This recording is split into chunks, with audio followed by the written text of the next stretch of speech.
हरे कृष्णा। सभी का स्वागत है। भगवत गीता का सुंदर पाठ चल रहा है। आज हम अध्याय नंबर 8 शुरू करने वाले हैं, जिसका शीर्षक है भगवत प्राप्ति, या इसको हम ये भी कहते हैं कि योग मिश्र भक्ति। तो इस अध्याय में भगवान हमें क्या बताने वाले हैं कि जैसे अलग अलग तरह के योग होते हैं, ज्ञान योग, ध्यान योग, कर्म योग, ये सब योग भी अगर कोई व्यक्ति इनका पालन करे तब उसको जो फल मिलना होता है वह भी भक्ति के द्वारा ही मिलता है। क्योंकि कर्म योग भी भक्ति से ही आज्ञा लेगा कि हमें इसके कर्म का फल देना है, लेकिन आपकी कृपा के बिना हम ये फल इसको नहीं दे सकते। तो भक्ति तो हर चीज में सम्मिलित होगी ही होगी। अकेला योग होगा वह भी भक्ति की मदद से ही कोई फल दे पाएगा, वरना नहीं। तो इसका अध्याय का जो शीर्षक बनता है योग मिश्र भक्ति, कि जो भी हम योग करें उसमें हमें भक्ति करनी ही चाहिए, तभी हम कोई ना कोई फल प्राप्त कर सकेंगे। चाहे हम कर्म योग कर रहे हों उसको भी भक्ति से जोड़कर हमें करना होगा, चाहे हम ज्ञान योग कर रहे हों, ज्ञान ले रहे हों तो उसको भी भक्ति से कनेक्ट करना होगा, ध्यान लगा रहे हैं उसको भी भक्ति से कनेक्ट करना होगा, तभी हमें किसी भी योग का फल मिल सकता है। तो आइए अब इस अध्याय को शुरू करते हैं। अर्जुन के श्लोक से इसकी शुरुआत होगी। अर्जुन कोई प्रश्न अब पूछना चाह रहे हैं, क्योंकि पिछला अध्याय था भगवत ज्ञान। भगवान ने बहुत सारा ज्ञान अर्जुन को दिया और अर्जुन के माध्यम से हमें दिया। तो अर्जुन अब हमें रिप्रेजेंट कर रहे हैं वहां पर, और जो प्रश्न हमारे मन में उठ सकते हैं या उठते हैं वो प्रश्न अब अर्जुन भगवान के सामने रखेंगे। हरे कृष्णा। अर्जुन उवाच किम तद्ब्रह्म किम अध्यात्मम् किम करम पुरुषोत्तम अधिभूतं च किम प्रोक्तम अधिदैवं किमुच्यते। हरे कृष्णा। अर्जुन ने कहा, हे भगवान, हे पुरुषोत्तम, ब्रह्म क्या है, आत्मा क्या है, सकाम कर्म क्या है, यह भौतिक जगत क्या है तथा देवता क्या है, कृपया करके यह सब मुझे बताइए।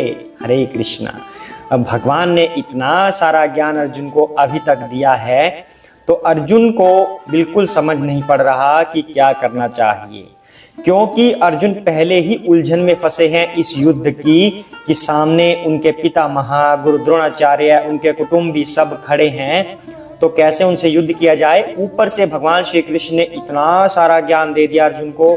अब अर्जुन पूरी तरह से कंफ्यूज्ड हैं कि प्रभु ये सब होता क्या है। क्या क्या पूछा उन्होंने, ब्रह्म क्या है। पहले तो भगवान को पुरुषोत्तम कहकर पुकारा, जो पुरुषों में उत्तम हो। भगवान की प्रवृत्ति पुरुष प्रवृत्ति है, और सबसे उत्तम जिनको हम जानते हैं इस दुनिया में, इस दुनिया से परे जिनके भी हम नाम जानते हैं, उन सब में उत्तम श्री कृष्ण, उनको पुरुषोत्तम कहकर अर्जुन पुकार रहे हैं और पूछते हैं ब्रह्म क्या है। ऐसा अर्जुन पूछ रहे हैं कि प्रभु आपने ब्रह्म के बारे में इतना सारा बताया, पर मुझे समझ नहीं पड़ रहा, आत्मा क्या है।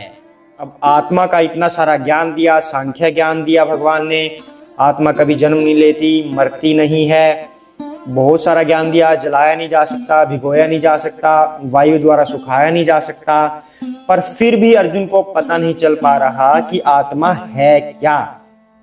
कह रहे हैं सकाम कर्म क्या है, सकाम कर्म, निष्काम कर्म, अकर्म, इन सब का भगवान ने वर्णन किया। पर फिर कहते हैं ना, पूरी रामायण पूरी होने के बाद कहते हैं सीता कौन थी, ऐसे बोल देते हैं। तो इतना सारा ज्ञान भगवान ने दिया, तो अब अर्जुन कह रहे हैं कि सकाम कर्म होता क्या है। हालांकि भगवान बता चुके हैं सकाम निष्काम अकर्म, फिर से थोड़ा और एक्सप्लेनेशन अर्जुन मांग रहे हैं, क्योंकि हम भी ऐसे ही हैं। अर्जुन हमें रिप्रेजेंट कर रहे हैं।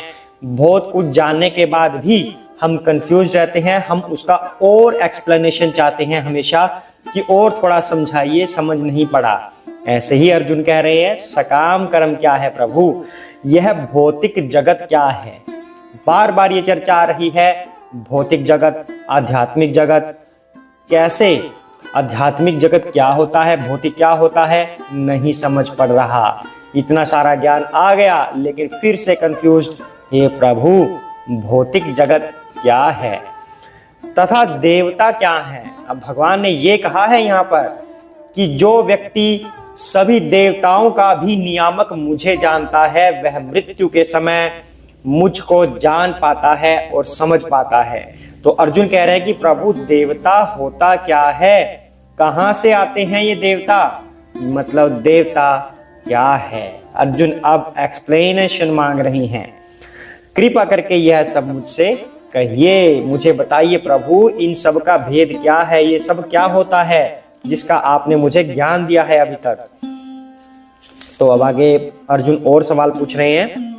अधियज्ञः कथं कहत्र देहे अस्मिन् मधुसूदन प्रयाण काले च कथम ज्ञेयः असीनियत आत्मभिः। हरे कृष्णा। हे मधुसूदन, यज्ञ का स्वामी कौन है और वह शरीर में कैसे रहता है, और मृत्यु के समय भक्ति में लगे रहने वाले आपको कैसे जान पाते हैं। हरे कृष्णा। और सवाल किए अर्जुन ने, कहते हैं कि प्रभु यज्ञ का स्वामी कौन है। अब ये बात सेम ऋषि मुनियों के मन में भी आई थी। भृगु ऋषि के आश्रम में जब कई सारे ऋषि बैठे थे, यज्ञ हवन कर रहे थे, तो वो सोच रहे थे कि हम ये यज्ञ किसकी प्रसन्नता के लिए आखिर करते हैं, कौन है इसका स्वामी। तब उन्होंने भृगु ऋषि को बुलाया कि आप बहुत समझदार हैं, आप सब कुछ जानने वाले हैं, तत्वदर्शी हैं, आप ही बताइए कि यज्ञ के स्वामी कौन है।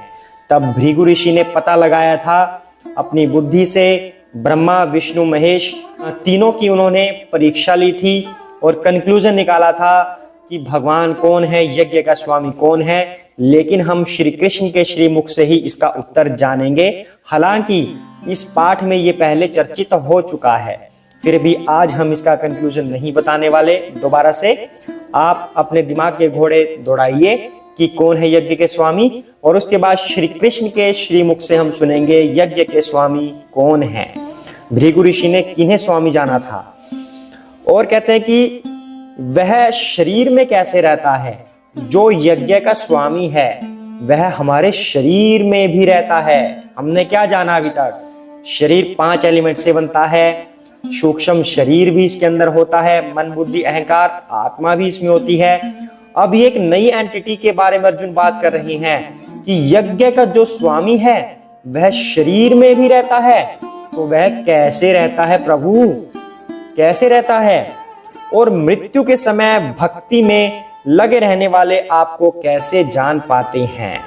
अब अर्जुन ये सवाल कर रहे हैं, मृत्यु के समय तो प्रभु इतना कष्ट होता है, हमें अपने कष्ट के अलावा कुछ और बात स्मरण ही नहीं होती, तब वह आपको कैसे जानेगा और कैसे समझेगा, कैसे आपको स्मरण में लाएगा।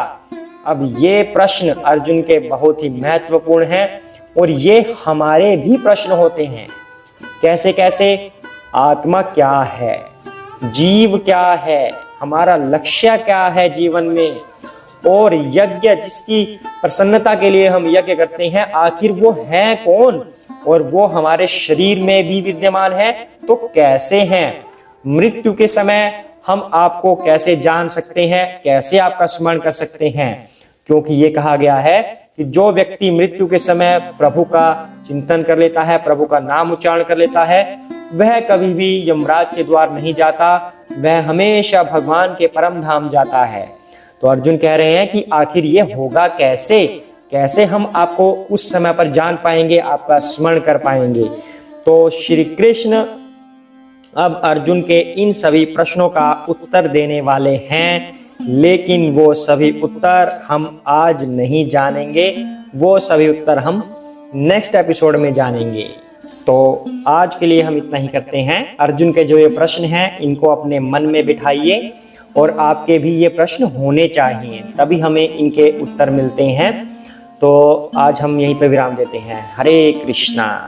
जय श्री कृष्ण चैतन्य प्रभु नित्यानंद श्री अद्वैत गदाधर श्री वसादि गौर भक्त वृंदा। हरे कृष्ण कृष्ण कृष्ण हरे हरे, हरे राम राम राम हरे हरे, हरे कृष्ण।